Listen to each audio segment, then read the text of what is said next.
Let me take you to a moment. Imagine you're deep in the forest, alone, surrounded by silence so complete it feels alive. You sit, eyes closed, attempting to quiet the mind, hoping to open the gateway to the higher realms, the third eye. You've read about it, heard stories, visions, clarity, intuition stretched beyond time itself. And yet nothing, just silence. A still pond that reflects no stars, no answers. You wonder, why can't I see what others see? Why is the light so far from me even though I seek it with all my heart? That is where this journey begins. What if I told you that it's not your technique, your mantras, your breathing, or your posture that's holding you back? What if it's something far more subtle, an emotion so insidious that it hides in plain sight? You've likely felt it many times, but you didn't know how powerful it was. Not powerful in a good way, but in a way that subtly shuts the door to higher perception. This emotion is not rage, nor is it grief.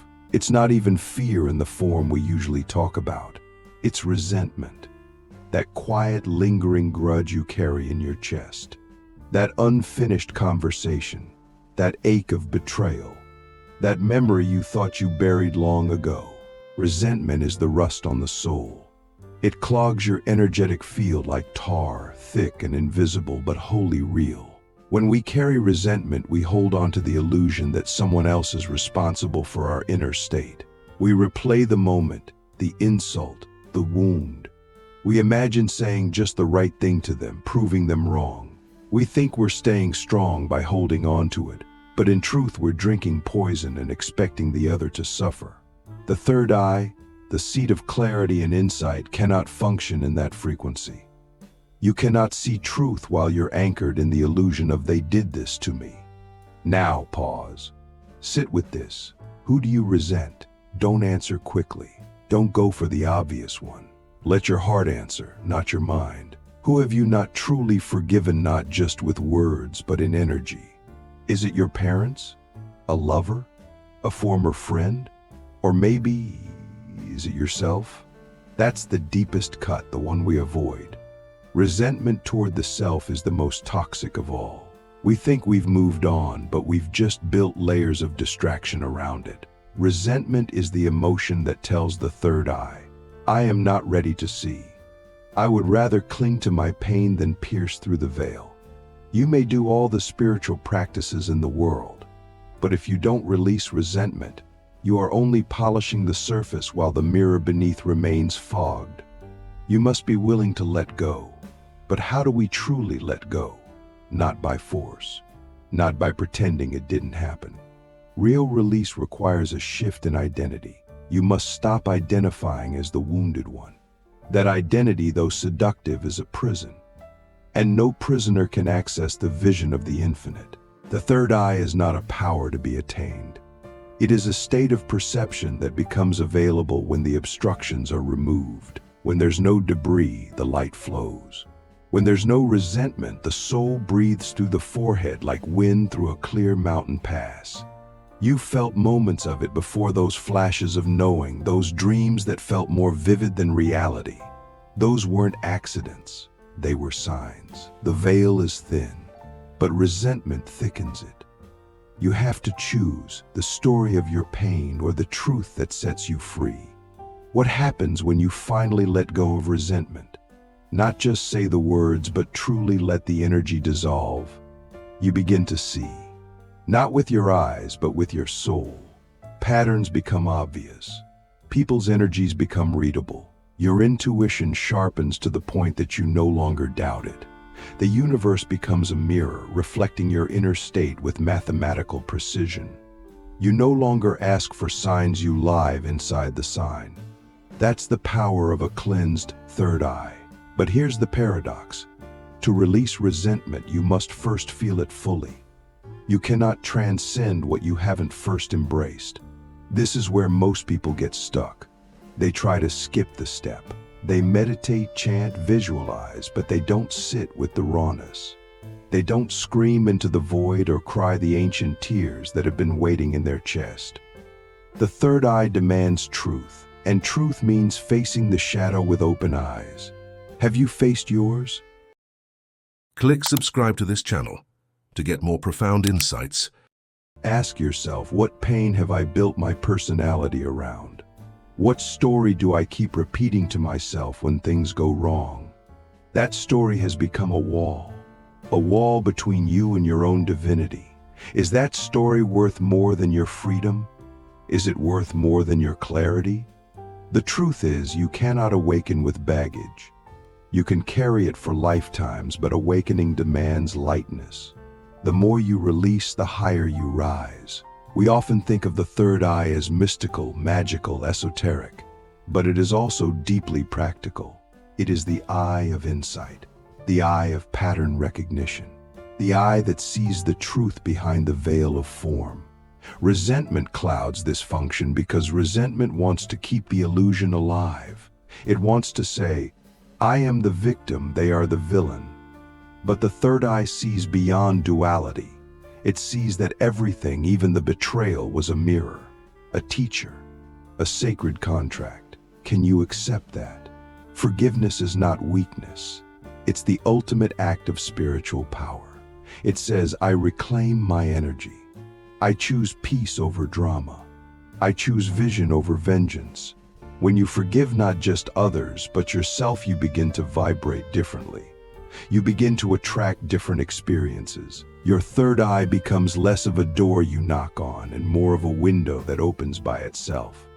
The universe starts whispering to you in synchronicities, in dreams, in the language of symbols. There is a river inside you, a river of wisdom, magic, knowing. But resentment builds dams. It traps the flow. It creates spiritual stagnation. Many of you have felt this. You meditate and feel nothing. You chant and feel empty. That's not because you lack discipline. It's because the energy isn't flowing. It's because something inside you is still holding the past like a shield. But the third eye does not open for warriors, it opens for the surrendered. Do you know what true surrender is? It is not defeat. It is not giving up. It is the sacred act of placing your pain on the altar of the infinite and saying, I no longer need to carry this. I choose vision. I choose truth.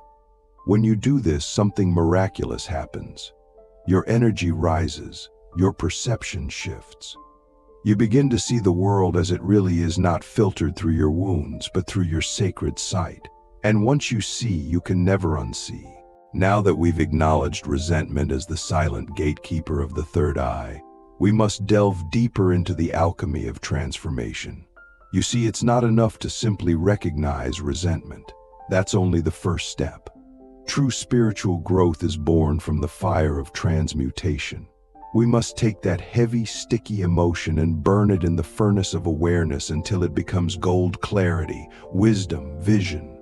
This process is not theoretical. It is not poetic fluff. It is a lived, visceral experience. It will demand everything from you, but it will give you everything in return. Let us not forget, the third eye is not opened through force.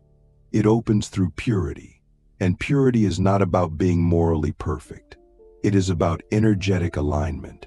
It is about coherence between what you feel, what you say, and what you do. Resentment fractures that coherence.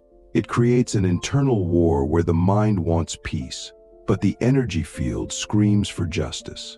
And the universe, responding not to your words but to your frequency, continues to mirror your unresolved wounds. The third eye cannot operate clearly in a fractured being. It requires wholeness, and wholeness is only possible when resentment is dissolved completely. So how do we transform it? First, we must locate it. Resentment often disguises itself. It wears the mask of sarcasm, of self-righteousness, of distance, of coldness. It buries itself in your stomach, your heart, your throat. It whispers at night. It steals your peace. To alchemize it, you must invite it into the light. You must sit down, close your eyes, breathe deeply, and ask, who am I still blaming for my pain? And then listen. Don't argue. Don't justify. Just listen. What name arises? What face appears? That is the key. That is the gate. When you find them, don't push them away. Bring them closer. In your inner vision, sit across from them. Look into their eyes not as enemies, but as souls. Ask them, what did you come to teach me? This one question, when asked with sincerity, opens dimensions. It shifts the lens. Suddenly you see that the person who hurt you was also bound by their own pain, their own programming, their own blind spots. You begin to see not just with your emotional body, but with your soul. This is the moment the third eye begins to flicker open, not because you forced it, but because you elevated your perspective. Forgiveness is not a transaction. It's a transformation. It doesn't mean condoning what happened.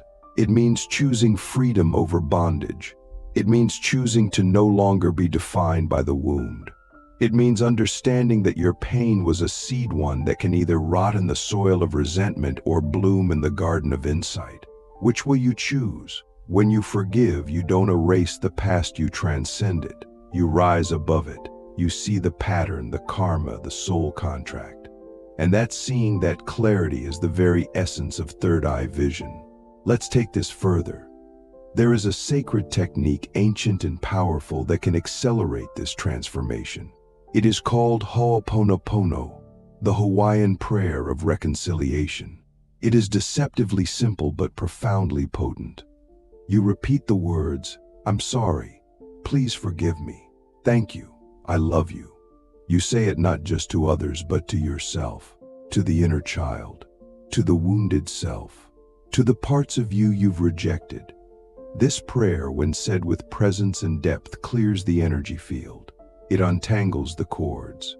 It opens the channels. Because forgiveness is not just emotional, it's vibrational. Here's what's really happening. Resentment lowers your frequency. The third eye operates on a higher octave. When you release resentment, your vibration rises naturally. Your perception sharpens. You begin to sense things beyond the five senses. You notice patterns in conversations. You feel the energy of places. You dream more vividly. You start to receive guidance, not always in words, but in feeling, in synchronicity, in symbol. This is not fantasy. This is the subtle reality that has always been around you, hidden behind the veil of heavy emotion. Have you ever walked into a room and felt a shift in energy without anyone saying a word? Have you ever sensed someone's sadness behind their smile? That is your third eye already working, but it's muffled. It's like trying to listen to a whisper through a wall. The wall is your unresolved pain, your unspoken anger, your hidden guilt. Take down the wall and the whisper becomes a voice, a guide, a compass. That's what we're aiming for, not to gain a new power, but to clear the interference from the power that is already within you. But let's be real. Letting go of resentment is hard, especially when the wound is fresh, especially when it came from someone close, especially when you never got closure. But here's the secret. Closure is not something they give you. It's something you give yourself. You don't need their apology. You don't need them to understand. You need to choose yourself, your peace, your clarity, your path. Every moment you carry resentment, you postpone your awakening. Is it worth it? You may be asking now, what if I can't forgive? What if the pain is too deep? Then take a breath, and another, and another. Begin with willingness. Say, I am willing to forgive even if I don't know how. That willingness is the crack in the wall. The light will do the rest. The universe meets sincerity with miracles. You don't have to do it all at once. Begin with one breath, one shift, one letting go. And suddenly the unseen world begins to reveal itself, not because you chased it, but because you became a fit vessel. The third eye doesn't open in a flash of lightning. It opens in moments of deep honesty. When you cry out to the stars and say, I don't want to carry this anymore, you're doing sacred work. When you choose to see someone's humanity instead of their mistake, you're doing sacred work. When you forgive your past self for the choices made in survival, not wisdom, you're doing sacred work. Every act of forgiveness is a clearing of the lens. And the clearer the lens, the more you see. Not just visions, but truth, essence, reality beyond illusion. There's one more layer to explore: resentment toward life itself. Many of us carry it without knowing.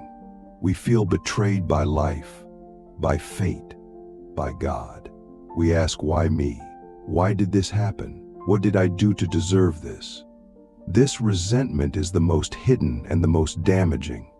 It shuts the third eye completely because it closes our connection to the universal intelligence. To heal this, we must move from victimhood to co-creator. We must say, I may not understand the full picture, but I trust that it's leading me somewhere sacred. That trust, that surrender is the gateway to expanded vision. So I ask you now, deeply and sincerely, what would your life look like without resentment? Who would you be without that story? What would your energy feel like if it wasn't carrying the past? If you could answer without fear, without ego, you'd find the truth. You would be free. And freedom is the natural state of an awakened being. The third eye does not give you freedom. It reveals the freedom you always had, but only when you clear the path. This is the work. This is the path. Not glamorous, not easy, but sacred beyond words. To open the third eye is not to gain a superpower, it is to return to your original state. To remember who you were before the world told you who to be. To see not just the physical, but the energetic, the symbolic, the eternal. And to do that, you must choose clarity over comfort, healing over blame, vision over vengeance. The ultimate irony is this: the more you forgive, the more you see. And the more you see, the more you understand why forgiveness was always the path. The third eye doesn't open in spite of your wounds, but because you've transmuted them into wisdom. That is the secret of 10x spiritual growth. Not more knowledge, not more rituals, but deeper emotional alchemy. You don't have to become more. You have to become less burdened, less reactive, less attached. And in that less, you become Now we enter the final phase of this journey, a place few ever reach. Not because they can't, but because they stop too soon. They stop at the threshold, afraid of what lies beyond their pain, afraid of who they might become when they are no longer defined by their wounds. But you're still here. You're still listening. That means something in you is ready. Ready to not just understand the third eye, but to live through it, to embody it, to walk through the world seeing with the eyes of the soul. Let's get clear. The third eye is not a metaphor. It is a precise instrument of consciousness. It is the center of intuition, of inner vision, of spiritual perception. When awakened, it allows you to see through the masks people wear, to detect truth by vibration, to know without logic. But it's also more subtle than most expect. It's not always visions of past lives or spirits. Sometimes it's the quiet certainty that someone is lying, or the instant recognition that a place holds sacred energy, or the feeling of time stretching as you enter a heightened state of awareness. These are not fantasies. They are glimpses of what lies beyond the veil. But to live through the third eye, we must change how we engage with life. Most people look outward for validation, direction, and meaning. The awakened being looks inward, not because they reject the outer world, but because they understand that the outer is merely an echo of the inner. Living through the third eye means interpreting life symbolically. Nothing is random. Everything is a message. Every encounter, every delay, every dream, every conflict, it all speaks. But only the open eye can read the language. Ask yourself, what recurring patterns keep showing up in your life? What messages has life been whispering that you've ignored? What synchronicities have you brushed off as coincidence? Your third eye is not silent, it's been speaking all along. But resentment, fear, and doubt muffle its voice. When you begin to clear those blocks, the whispers become louder. Life becomes dreamlike, poetic, purposeful. You stop reacting and you start interpreting. You become the mystic of your own path. One of the greatest secrets of third eye living is detachment from fixed meanings.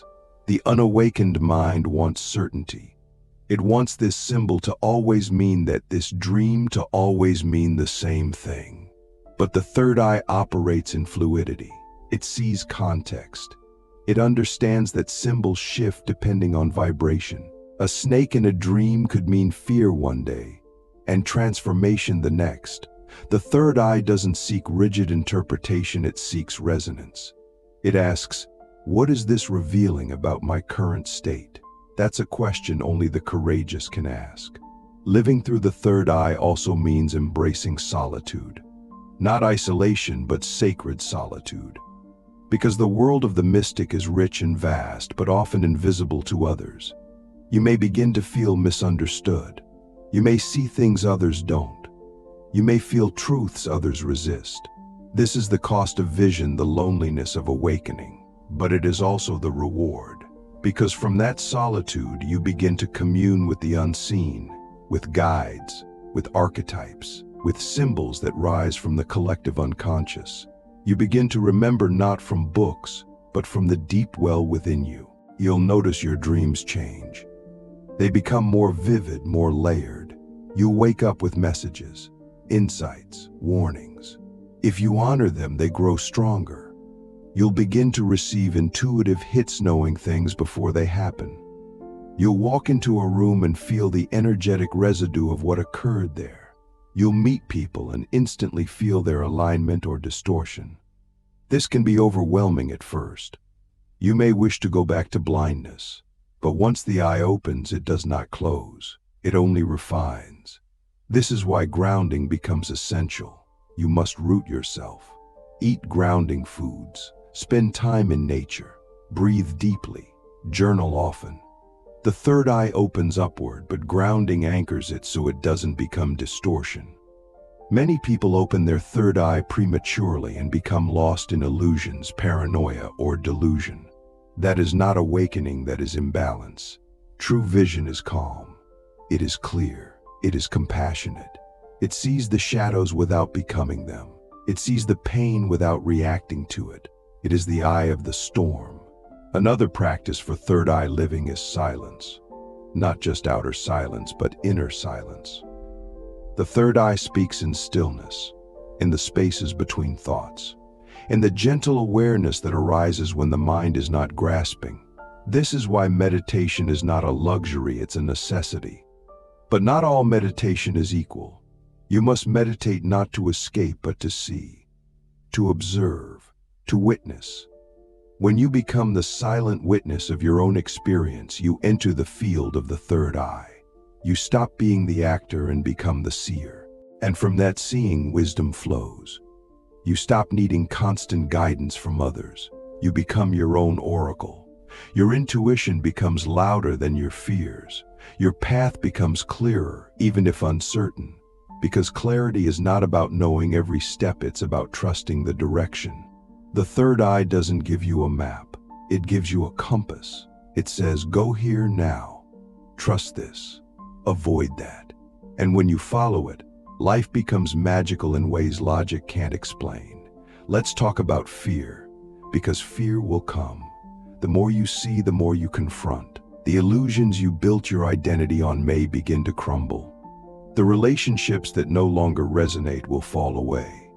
The lies you told yourself will surface. This is not punishment, it is purification. The third eye does not allow you to live in distortion for long. It demands truth, and truth is not always comfortable, but it is always liberating. You may begin to see through social structures, power games, manipulation, even your own self-deception. Use discernment. Do not become cynical. Do not use your vision to judge others. Use it to liberate yourself. The third eye is not a weapon, it is a light.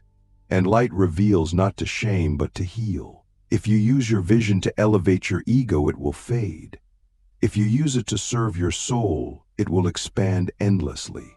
Eventually, you will reach a point where your inner and outer worlds begin to align.